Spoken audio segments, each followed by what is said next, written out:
Somebody's car alarm is going off.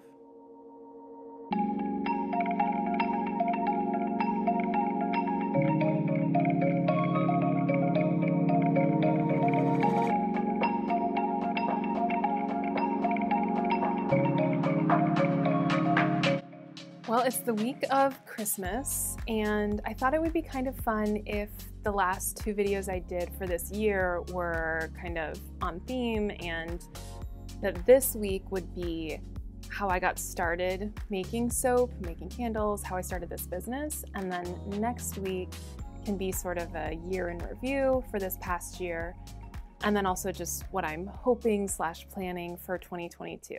I officially launched Bushyl on August 23rd of this year, 2021, and I started making soap in May of 2021. So it seems probably pretty quick, and in a lot of ways it is a really fast sort of time frame, but it's been about a year since I started researching making soap. The way I sort of got started with all of this is that my daughter, my 4-year-old daughter, was watching videos from, oh, I guess she was 3 at the time. My 3-year-old daughter was watching a show, like a cartoon show where they make soap, which again, it doesn't make sense. It fits within the context of the episode, but it was kind of out of left field.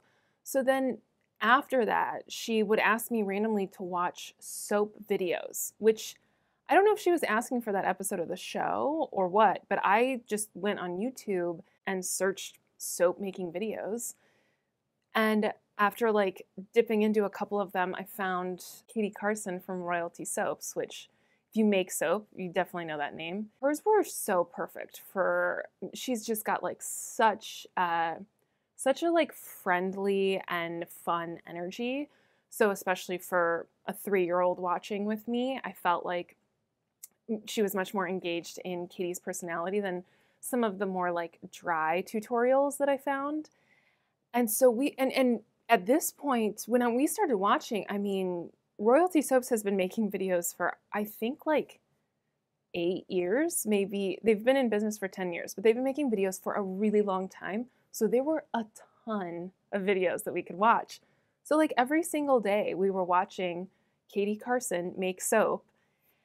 And I was just completely mesmerized. I loved watching the process of it. I loved hearing her talk about the different scents. Like even though obviously I couldn't smell anything that we were watching, the way she would talk about like the fragrance notes and the scents and the different color choices she would make, it just like, it so appealed to the part of me that loved playing with color as a kid. I still love playing with color. I mean, I don't know anyone who doesn't, but I especially really love it. And there were so many elements of it that just, I don't know, just really spoke to me. She talked a lot as well about the lye portion of the soap and how it's not safe around kids and sort of the dangers of lye as a substance on its own. And so I sort of just assumed like, okay, well, I'll never actually do this, but I'm really enjoying watching these videos. And it just, I don't know, I just never really thought about it. And then she introduced the idea of melt and pour soap, which if you don't know, melt and pour soap is pre-made blocks of soap that you can cut up and melt, and then you can add fragrance and color to them and put them in molds to make a bar of soap. So it's like very fun. It's a very accessible, and it's kid-friendly. Obviously, when you're melting the soap and it's hot, you have to be really careful with kids, but especially older kids, very kid-friendly, fun sort of project. So I went on Amazon, ordered some supplies for making melt and pour soaps. I did it with my daughter and my niece, who's a couple years older than her, and my mom and my sister, and it was so much fun. Like it was very simple. It took like almost no time to make our soaps, but it was just, I don't know, it was so satisfying to me to be making soap, like this thing that we could use every day if we wanted to. I just loved it. I've never been someone who likes cooking or baking that much. I don't know, cleaning up the mess, all that kind of stuff just doesn't appeal to me, but for some reason I really loved this. And then for Mother's Day, so May of this year, my Mother's Day gift was a soap bar cutter, which was amazing. My husband clearly picked up on how much I was watching these videos. And I also, my gift to myself was going to stay in a hotel for the night. You know, it's been a long year and a half at that point with the pandemic, year, whatever. And so I went and stayed in a hotel and I brought all of these soap supplies. Like I had bought a silicone loaf mold for soap. I had bought some other like fun little silicone molds for different shapes and letters, and just wanted to really play around with them without the kids getting into it or like asking what I was doing. So I took all this stuff to a hotel. I had a giant rolling suitcase that was so heavy because it was full of solid soap and wood loaves and all that. And I wheeled it into the hotel room and I was just making soap for like the whole night. And it was so much fun. Like loved it. It was all melt and pour still, because I didn't want to obviously bring lye into a hotel room that other people were going to use.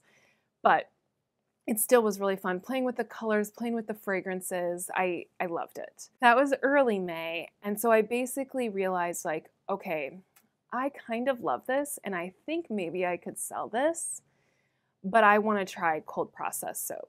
Cold processed soap is the soap I make now. You use lye.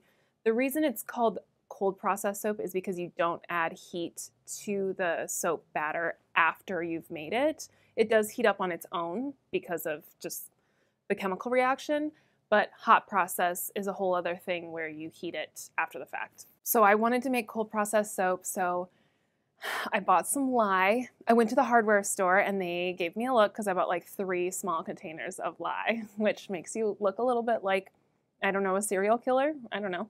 And I got all the other things. I watched Royalty Soaps. Katie Carson has a whole free series on YouTube of videos about how to make your first soap. It covers the supplies that you need. It covers lye and all of the basic knowledge you need about lye in order to comfortably make soap. It just goes through everything you need to know. And so I followed that to a T. And mid-May, like I think May 19th, it was a weekend, I made my first batch of soap in our unfinished, like scary horror movie basement. But I was so obsessed. From the minute I mixed the lye water solution into the oils and put the blender in there and turned it on and it turned into soap in front of my eyes. And it's like, oh my God, I did it.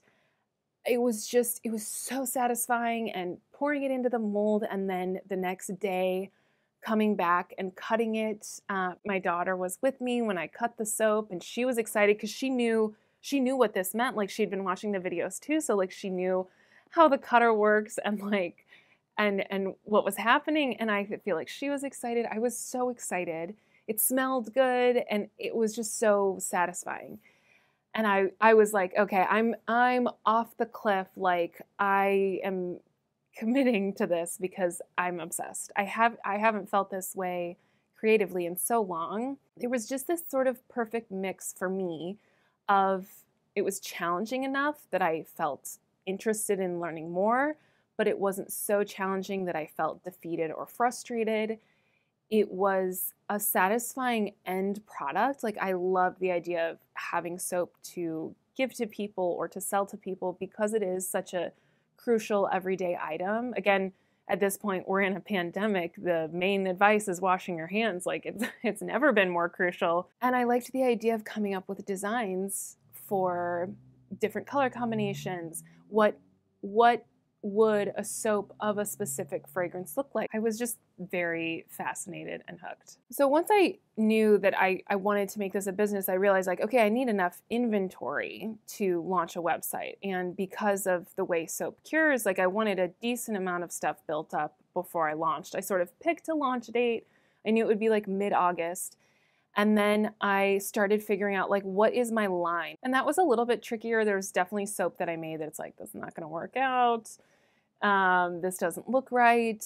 I really honed in on my aesthetic and that helped a lot. And so I just made as much soap as I felt like I could. I had to make it at night after the kids went to bed because I couldn't make it when they were awake because it's dangerous. Can't have kids around.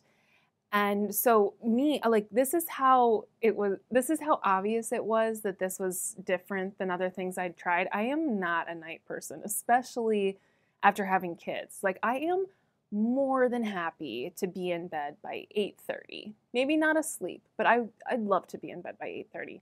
So the fact that my kids were going down and at 8 o'clock at night I was starting a batch of soap just really showed, like, me and the people around me is like, okay, this is serious.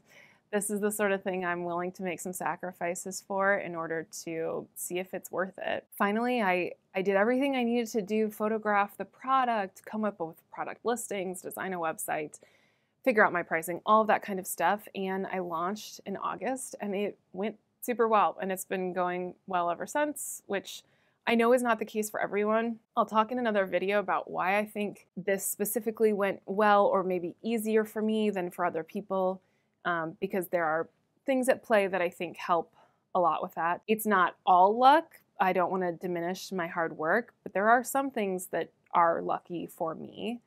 And yeah, so I want to acknowledge that as well. But I want to talk more in depth about why I think I've been able to make the progress that I've made in a short period of time. That's pretty much it in a nutshell in terms of how I got started. Obviously, after I established soap, I added a couple of more products at the end of November to my line with my candles and lip balms, and I'm experimenting with even more products. So I'm looking forward to all of that. But I just am very grateful for everything that's happened this year and everything that's happened with Bushyl. And it's been a tough year in a lot of ways. I know everyone is struggling, especially right now. This is a tough way to end the year for our country and for the world.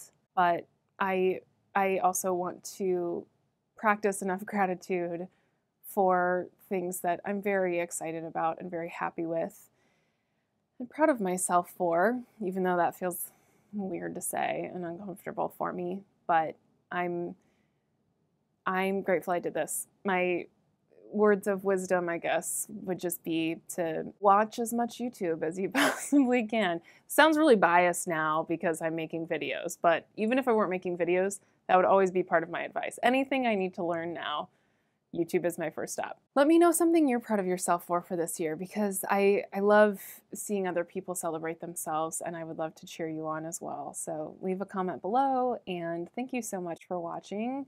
Please be sure to like this video if you enjoyed watching it, and don't forget to subscribe so that you can get notified as soon as I release a video each week.